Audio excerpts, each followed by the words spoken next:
Saw X is a kind of, but not so much, a prequel of the iconic turned nonsense serial killer series that sees Tobin Bell reprise his role as John Kramer, aka Jigsaw. I'd hope the promise of the prequel meant that we take a look at where he got his taste for murder and the creative ingenuity a lot of his schemes would require, rather than kind of retconning a lot of the quite decent first three movies. There were no real retcons here, but they did spend the first 45 minutes telling an actually engaging new story of Kramer seeking a miracle cancer cure.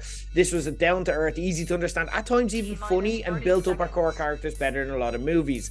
Of course, it's a Saw movie, so that did eventually devolve into torture traps, excessive gore, and mutilation for the sake of it, and that was fine, if a little samey, if you've seen Saw before. The strange roll of the dice the franchise inheritor Kevin Greutert took was to reshape Kramer as a hero of sorts. It's that kind of horror franchise's debt now, where the killer has now become iconic, so the audience actually roots for them, but kind of betrays the events of previous movies that are supposed to be happening around the same time as this. Like, why is he showing his face during games and behaving differently when he doesn't in other murders that are happening around the same time? And the answer is probably because it's Tobin Bell's last hurrah as the character, and that kind of takes you out of the moment. Look, this isn't one of the worst Saw entries by any means, and it's a fine couple of hours in the cinema if that's what you're into, but also the type of movie that if you think too much about, you'll realize is actually absolute nonsense.